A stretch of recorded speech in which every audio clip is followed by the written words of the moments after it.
Welcome back to my YouTube channel learn with exam में आपका स्वागत है। हम आशा करते हैं कि आप स्वस्थ और मस्त होंगे।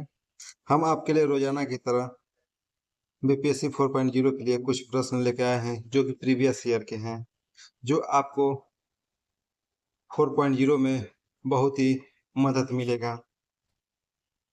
जितने भी हम आप सभी के लिए बीपीएससी का प्रश्न कराते हैं सब प्रीवियस ईयर है। TRE 1, TRE 2, TRE 3। अगर जिन जिन लोगों ने लाइक सब्सक्राइब नहीं किया है वो अवश्य कर लें। चलिए आज का सेशन हम यहीं से शुरू करते हैं प्रश्न नंबर 1 से। बिहार के किस जिले में रेशमी वस्त्र का उत्पादन सर्वाधिक है? मधुबनी, भागलपुर, औरंगाबाद, उपयुक्त में से एक से अधिक। रेशमी वस्त्र के लिए सर्वाधिक कौन सा प्रसिद्ध है? इसका ऑप्शन नंबर बी सही होगा, भागलपुर। भागलपुर को हम लोग भारत के रेशम शहर भी कहते हैं। यह भागलपुर बिहार राज्य में है तथा यहाँ पर टसर टसर रेशम व टसर रेशम व भागलपुर साड़ी के लिए प्रसिद्ध है। अगला प्रश्न, बरौनी तेल शोधक संयंत्र बिहार के किस जिले में स्थित है? सहरसा, बेगूसराय, मधुबनी, उपयुक्त में से एक से अधिक, इनमें से कोई नहीं। आप नीचे देख सकते हैं कि ये सब प्रीवियस ईयर के हैं, ऊपर भी जो कराए वो प्रीवियस ईयर के हैं। इसका ऑप्शन नंबर कौन सा सही होगा? सहरसा, बेगूसराय, मधुबनी, उपयुक्त में से सभी या इनमें से कोई नहीं। इसका ऑप्शन नंबर बी सही होगा, बरौनी तेल शोधक संयंत्र बिहार के बेगूसराय में स्थित है। यह गंगा नदी के किनारे बसा हुआ है तथा इस संयंत्र को रूस व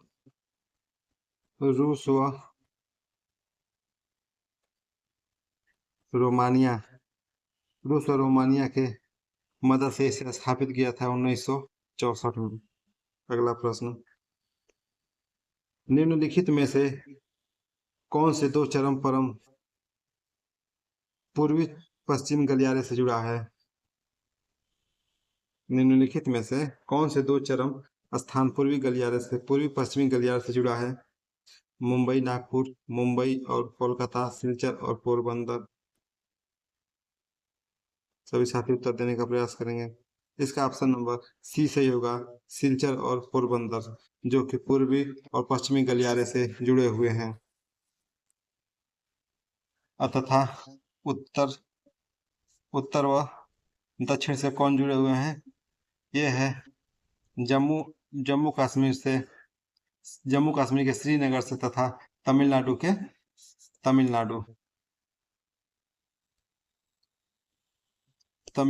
के कन्याकुमारी। अगला प्रश्न, भारत के निम्नलिखित बंदरगाहों को उत्तर से दक्षिण दिशा में व्यवस्थित कीजिए।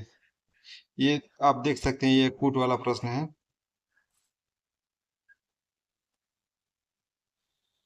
मछलीपट्टनम, नागपट्टिनम, विशाखापट्टनम, काकीनाडा।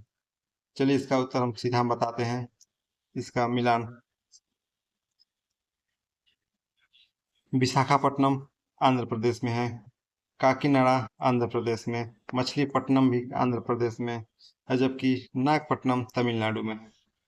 अगला प्रश्न, ब्रॉड गेज रेलवे लाइन का आकार कितना होता है? 1676 mm, 1435 mm, 1067 mm, उपयुक्त में से एक से अधिक या इनमें से कोई नहीं। ये बीपीएससी टीआरई 3.0 के जुलाई 2024 का प्रीवियस ईयर प्रश्न है। Broad broad gauge railway line का आकार कितना होता है? इसका ऑप्शन नंबर ए सही होगा, 1676 mm, जिसे हम 5 फीट 6 इंच 5 फीट 6 इंच भी कह सकते हैं। एमएम दिया है, इसे मीटर में हम कहेंगे 1.676 मीटर। अगला प्रश्न, निम्नलिखित में से कौन सी उड़ीसा का स्थानांतरित कृषि है? पोंडू, पेंडा, बेवर, उपयुक्त में से एक से अधिक या इनमें से कोई नहीं? स्थानांतरित कृषि है उड़ीसा का, इसका ऑप्शन नंबर ए सही होगा, पोंडू, जो कि उड़ीसा और आंध्र प्रदेश की झूम खेती को ही पोंडू के नाम से हम लोग जानते हैं। अगला प्रश्न, फलों एवं सब्जियों की खेती कहलाती है फूलों की खेती, कृषि, बागवानी, उपयुक्त में से एक से अधिक, उपयुक्त में से कोई नहीं? सभी साथी उत्तर देने का प्रयास करेंगे। फूलों एवं सब्जियों की खेती कहलाती है, क्या कहलाती है? इसका ऑप्शन नंबर सी सही होगा, बागवानी में हम लोग फलों को और सब्जियों की खेती करते हैं। अगला प्रश्न, उत्तर भारत में शीतकाल में उपजाई जाने वाली चावल की फसलों के स्थानीय नाम हैं। अमन, अगहनी और औस, अमन, साली और अगहनी, अमन, ओस और साली। उत्तर भारत में शीतकाल में उपजाए जाने वाली फसलों के नाम चावल के, इसका कौन सा सही होगा?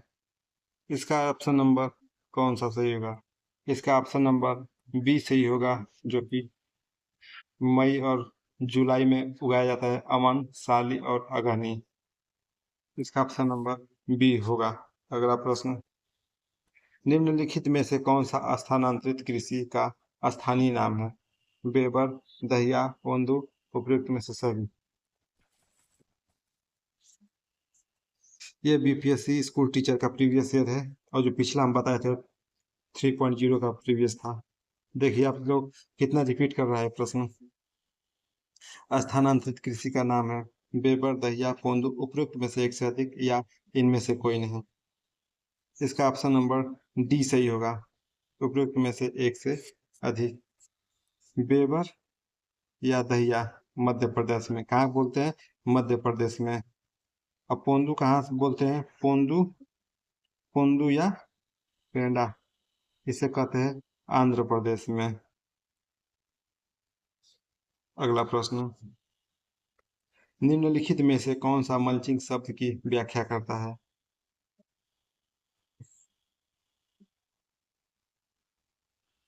फसलों के बीच खाली जमीन को पुआल से जैसे जैविक पदार्थ की परत से ढकना। इसका ऑप्शन नंबर यही सही होगा, फसलों के बीच खाली जमीन को पुआल जैसे जैविक पदार्थ की परत से ढकना, क्योंकि इसे ढकने से ये फायदा होता है, उसमें आर्द्रता रुकी रहती है तथा यह सड़ता उड़ता है तो यह खाद का काम करता है। अगला प्रश्न, निम्नलिखित में से किसकी खेती जायद के मौसम में की जाती है? खरबूजा, खीरा, तरबूज, उपयुक्त में से एक से अधिक, इनमें से कोई नहीं? जायद की कृषि, जायद की खेती है एक, इसका ऑप्शन नंबर डी से होगा, उपयुक्त में से एक से अधिक। जायद की खेती हम लोग गर्मी के महीने में करते हैं, जो कि मार्च में बोई जाती है और जून तक इसे काट लिया जाता है। अगला प्रश्न, मिट्टी का मल्चिंग किसे कहते हैं? मिट्टी का मल्चिंग हम लोग किसे कहते हैं? खरपतवार की वृद्धि को कम करना, या मिट्टी की उर्वरता और स्वास्थ्य में सुधार करना,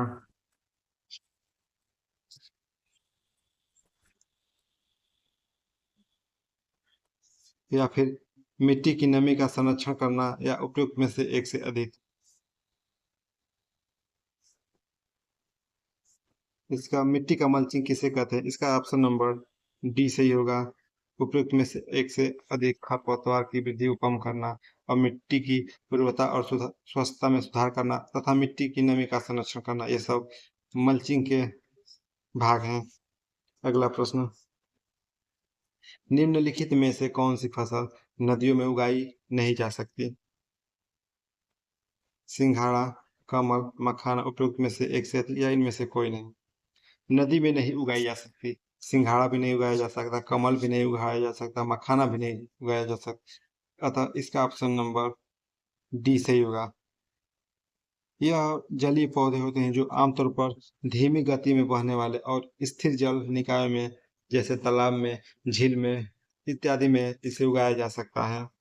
अगला प्रश्न, जीवाश्मों के आधार पर मानव का उत्पत्ति केंद्र है। अफ्रीका की रिफ्ट घाटी, मध्य एशिया, जैसूल, जेरूसलम, उपयुक्त में से एक से अधिक या इनमें से कोई नहीं। ये TRE 2.0 का प्रश्न है। जीवाश्म के आधार पर मानव का उत्पत्ति केंद्र है, इसका ऑप्शन नंबर ए सही होगा, अफ्रीका की रिफ्ट घाटी। अफ्रीका महाद्वीप में मानव प्रजाति की उत्पत्ति मध्य प्लीस्टोसीन युग के अंत में अनुमानित की जाती है। अगला प्रश्न, दो समुदायों के मध्य संस्कृति संपर्क कहलाता है। एनकल्चरेशन, एकल्चरेशन या कल्चरेशंस। इसमें उपयुक्त में से एक से अधिक, इनमें से कोई नहीं। यह भी 2.0 का प्रीवियस ईयर प्रश्न है। दो समुदाय के मध्य संस्कृति संपर्क कहलाता है, इसका ऑप्शन नंबर बी से होगा, एकल्चरेशन। दो समुदाय के मध्य संस्कृति और संपर्क को एकल्चरेशन कहते हैं।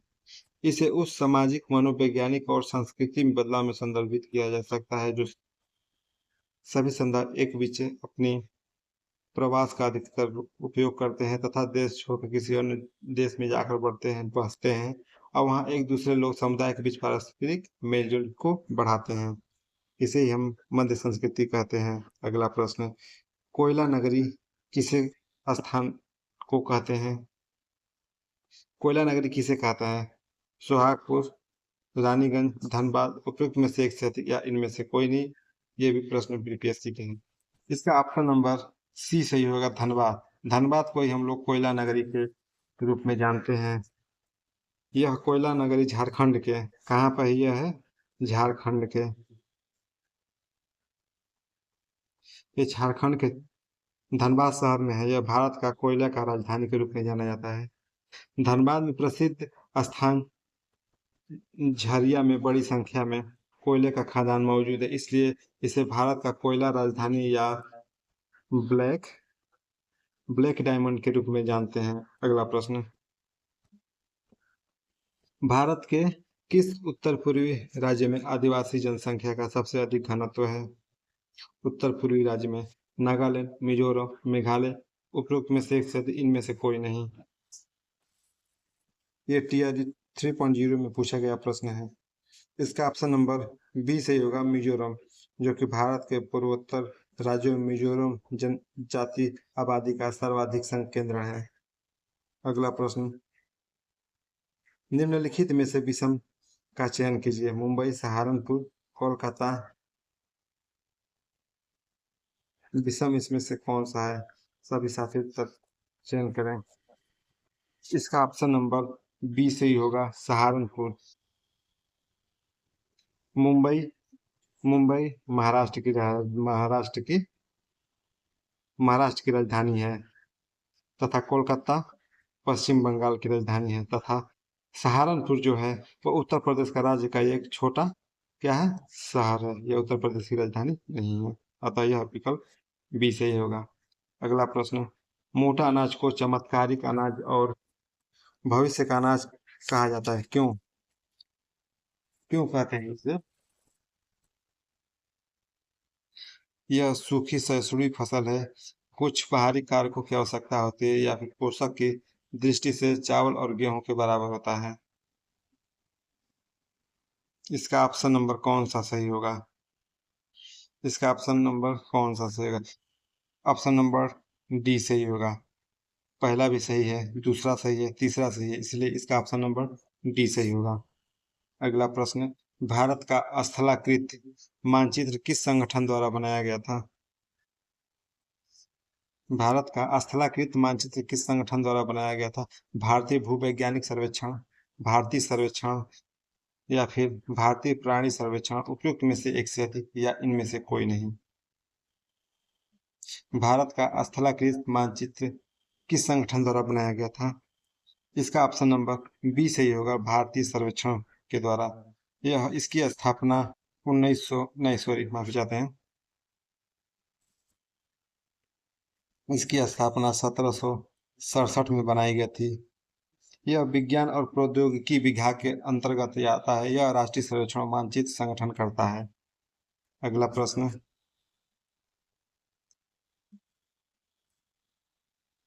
देखिए ये हमने इसका प्रश्न नहीं लिया, सीधा इसका उत्तर ले लिया है।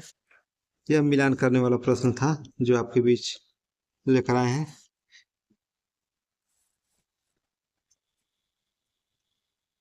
चार जो कि मिलान सूची क से सूची ख या फर्स्ट से या सेकेंड में मिलाना था। चार कहाँ पर है? चार हम कहते हैं डेल्टा को। कंकड़ क्या है? बांगर मिट्टी है। कलाएं पाई जाती है मैदानी क्षेत्र में, तटीय मैदान में। या मांड क्या आता है? वो पंजाब का मैदान में। अगला प्रश्न, कुछ प्रांतों में ये भी मिलान करने वाला प्रश्न है।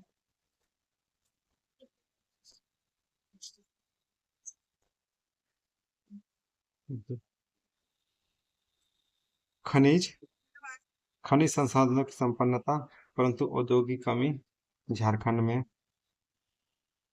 जल संसाधनों की संपन्नता परंतु आधारभूत संरचना के विकास की कमी अरुणाचल प्रदेश में। सोचिए कि झारखंड में खनिज संसाधन बहुत है लेकिन औद्योगिक कंपनियां बहुत कम है। अरुणाचल प्रदेश में जल संसाधन की संप्रभुता बहुत अधिक है लेकिन आधारभूत संरचना की कमी है। और राजस्थान में सौर और वायु ऊर्जा की संपन्नता बहुत है। देखिए वहाँ पर सौर ऊर्जा काफी मात्रा में है और वायु ऊर्जा पवन चक्की काफी मात्रा में राजस्थान में है, लेकिन जन संसाधन वहाँ पर पानी की व्यवस्था नहीं है। राजस्थान में खनिज संसाधनों की संपन्नता परंतु परिवहन और संचार के संसाधनों की कमी। लद्दाख में खनिज संसाधन बहुत है परंतु परिवहन, क्योंकि वहाँ पे हमेशा 12 महीने 365 दिन बर्फ पड़ा रहता है, बर्फ से ढका रहता है, इसलिए वहाँ पर संसाधन और संचार की कमी होती है। अगला प्रश्न, अरब सागर और बंगाल की खाड़ी के अफवाह तंत्र के बीच जल विभाजक है। दिल्ली रिज, मालवा का पठार और बुंदेलखंड। दिल्ली रिज और अरावली पर्वत श्रेणी, सह्याद्री और अमरकंटक। या दिल्ली रेज। इसका ऑप्शन नंबर कौन सा सही होगा? सभी साथी उत्तर देना का प्रयास करें। कौन सा इसका सही होगा? इसका ऑप्शन नंबर बी सही होगा। दिल्ली रेज, अरावली पर्वत श्रेणी, सह्याद्री और अमरकंटक की पहाड़ियां, जो कि यह अरब सागर और बंगाल खाड़ी के अफवाह तंत्र के बीच में जल विभाजक के रूप में दिल्ली रिज, अरावली पर्वत और सह्याद्री अमरकंटक की पहाड़ी सब मौजूद है। आई होप आपको यह सेशन पसंद आया होगा। आप इस सेशन को अपने दोस्तों के पास जरूर शेयर करें ताकि वो भी पढ़ाई कर सकें और अपने पेपर में अच्छे नंबर प्राप्त कर सकें। आप लोग शेयर और लाइक कमेंट करना ना भूलें। तब तक के लिए आप हमारे साथ बने रहिए। धन्यवाद।